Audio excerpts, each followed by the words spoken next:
Okay, good evening, and welcome to the launch of Radical Responsibility, celebrating the thought of Chief Rabbi Lord Jonathan Sacks. My name is Gila. I'm the editor-in-chief of Maggid books, and when I was thinking about how to open this evening, I recalled a certain piece of advice I once got from a colleague, a great Jewish studies scholar, who told me, never introduce a man with superlatives, which put me in a bit of a difficult position because, well, how does one introduce a man like Chief Rabbi Jonathan Sacks without superlatives? I can't say that he is, read the Jewish press, says the Chief Rabbi. I do not read the Jewish press, and I was thinking that whatever adjective I would try to append to the Chief Rabbi, it was a superlative. I couldn't say that he is the most distinguished Jewish theologian of our time, having received 15 honorary degrees, having taught at over a dozen institutions and written 24 books. I can't say that he's the most prominent spokesman of the Jewish religion, who's represented it in the US Senate, the EU Parliament, several interreligious forums across the world media. And I can't say that he's one of the most influential Jewish leaders of our time, whose opinion on issues of society and religion are sought by the likes of Gordon Brown and Bill Clinton, the Pope, the Queen, the Dalai Lama.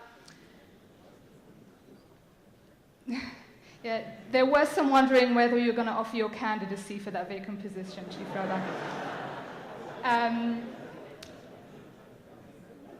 And so I was in a problem. But then I recalled something the Chief Rabbi himself once wrote. Telling stories, he said, is one of the best ways of making a moral point. And so rather than superlatives, I'd like to tell a story. One short anecdote about Chief Rabbi Jonathan Sacks. A number of months ago, I received an email from a woman, let us call her Jane, from somewhere in America, let us say New York. And the email reads as follows. For Rabbi Sacks, thank you for your books. I have found what I have been searching for since childhood. What does the Creator want from me? To create a home for the divine presence. I am drawn to the depth of your faith, but cannot give up my belief in Christ. So I have no religious home. Do you have any suggestions? Regards, Jane. Well, I wasn't going to answer that email, so I forwarded it on to the Chief Rabbi's office, and a number of days later, the response came through. Dear Jane, Christianity for you is what Judaism is for me, so we each have a way. May God bless you, and may your faith lead you to be a blessing to others. With every good wish, Jonathan Sacks.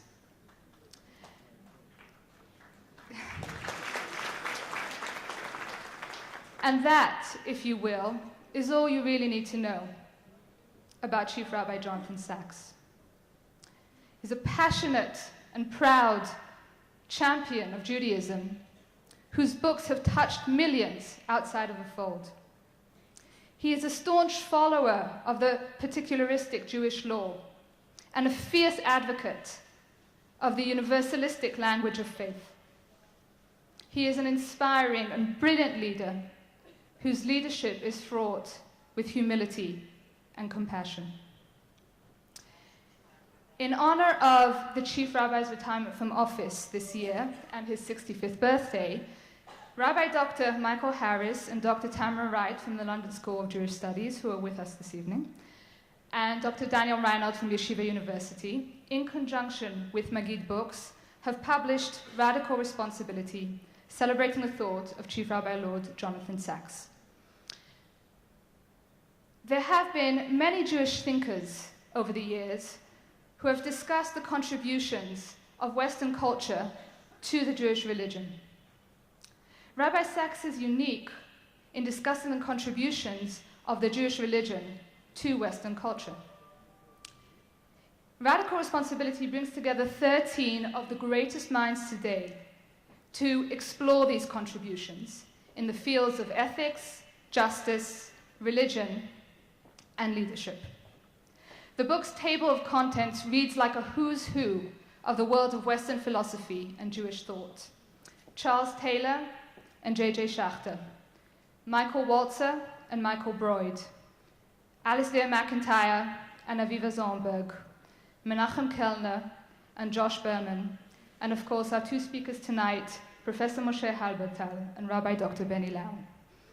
All have come together to pay tribute to the intellectual legacy of one of the most original, most compelling Jewish voices of our age. And as I seem to have fallen right back into superlatives, I'd like to move directly to our first speaker, Rabbi Dr. Benny Lau.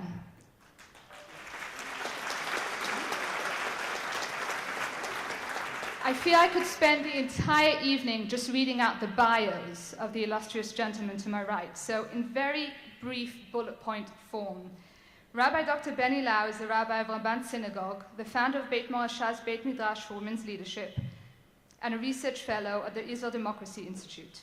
Rav Benny studied at Yeshivat Har Etzion and Yeshivat HaKibbutz Hadati and received a PhD in Talmud from Bar Ilan University. He serves as a consultant for a number of leading organizations, is frequently cited by the media, and is the author of the series The Sages, Character, Context, and Creativity. Rav Benny.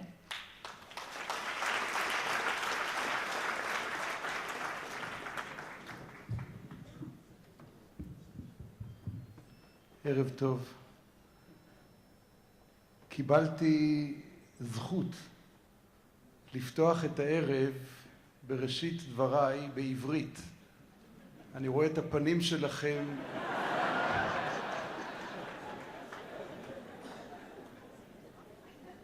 אני אנסה אחר כך לעבור קצת לאנגלית. הבעיה הגדולה ביותר, חוץ מהפוליטיקה, חוץ מהכלכלה, חוץ מהגלובליזציה, חוץ מהטרור, הבעיה שלנו כעם שחי בשני מרכזים גדולים היא בעיית שפה. אנחנו לא יודעים איש את שפת רעהו. אנחנו מבינים קצת כשמדברים לאט. תצביעו. אנחנו מדברים בקושי כשאין לנו ברירה. אנחנו קוראים לאט ומתעייפים מהר, ולכתוב אין על מה לדבר. הרב סאקס כמעט שלא היה מוכר לבני ארץ ישראל, לדוברי עברית. אני מדבר עם קולגות שלי בעולם של ישיבות, לומדי תורה, אנשים חכמים ונבונים ולומדים ומלמדים, שמעו שיש שם בבריטניה הקטנה, יש שם איזה רב אחד, פרופסור, לורד. מי זה? המחשבה מתפתחת עם השפה. וכשהשפה שלך היא שפה מקומית, גם המחשבה שלך היא מחשבה מקומית. צריך לומר את האמת, שגם 2-3 שיושבים פה באולם, דוברי אנגלית, מתקשים מאוד בעברית. גם אנשים חכמים ונבונים, יודעי ספר, לומדי תורה, פילוסופים דגולים, כשמחזיקים ביד ספר בעברית, אם זה לא סידור, אז הספר לא ידידותי, הוא לא נגיש, בקושי קוראים. בוודאי שלא במהירות, ובוודאי שלא בידידות. וככה נוצרו שתי זהויות של יהדות שקוראת ומדברת ומייצרת את עצמה באנגלית, ויהדות שקוראת ומדברת ומייצרת את עצמה בעברית, ולא קרב זה אל זה. זה כואב מאוד. אני מברך בפתיחת הערב את הוצאת קורן בראשותו של מתיו מילר על המפעל שהוא מפעל שמגשר ומחבר את השפות מכאן לשם ומשם לכאן. זה מפעל שפותח אותנו, את הישראלים דוברי עברית, אל העושר הגדול של יהדות דוברת אנגלית, ואחת מהפסגות של היהדות הזאת זה היצירה של הרב יונתן סקס. לקראת הערב הזה התכוננתי ממה שיש בעברית. ברוך השם שאין יותר מדי. אז קראתי 3 ספרים וקצת מאמרים, וניסיתי לשאול את עצמי מה הסיפור של הרב סקס. מהי הפואנטה? מהי הנקודה שהופכת אותו לאיש שמוליך דרך בעם ישראל? Okay, now I will move to the language that I can't speak. And forgive me. בסדר? זה מה יש. I can't do better so far. 2 days ago, I found myself in shiur, a memorial day, someone in our neighborhood, and a rabbi from the religious Zionist movement, old man. I remember his shiurim 40 years ago. He was one of the first rabbis who brought to us, to the religious Zionists in Israel, brought the Torah of Rav Kook. You should remember that 40 years ago, the majority, the rabbis in Israel, almost all of them, came from the Haredi area. And he came from Merkaz Arav Yeshiva, and he brought the Torah of the Gila, the redemption, Torah Rav Kook. And I heard him 2 days ago, and he spoke about one pasuk from Sefer Yeshayahu, chapter 2. הדבר אשר חזה ישעיהו באחרית הימים. What will happen in the future, in the far future? הלכו עמים רבים, the whole world will go and will say, נעלה אל הר השם. We will go to the mountain, Hashem mountain, אל בית אלוהי יעקב, to the house of Jacob. This rabbi brought the midrash. Why it's written here, Bet Yaakov, Bet Elohei Yaakov? What about Elohei Avraham? What about Elohei Yitzchak? And then the midrash said, we follow the steps of Yaakov. Lo ke'Avraham, not like Avraham, that his name is Har Hashem, mountain. Not like Yitzchak, Sadeh, field. But like Yaakov, that build Bait, Bet El.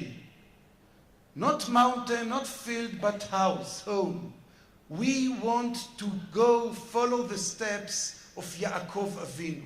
And the whole drasha, this rabbi, took this midrash and said why we, the Jewish people, prefer to follow the steps of Yaakov Avinu. And then 2 days ago, Rabbi Sachs, I got the point. Rav Sachs said loudly, around the world, that we need to bring the voice of Avraham Avinu. We need to take seriously the duty, the voice of Avraham, not just lech lecha, move and move, go around the world. But the point is that Avraham needs to share the bracha, the bless that he got from Hashem, and the order that he got. You should be you should be the bracha, heye bracha. You should be active.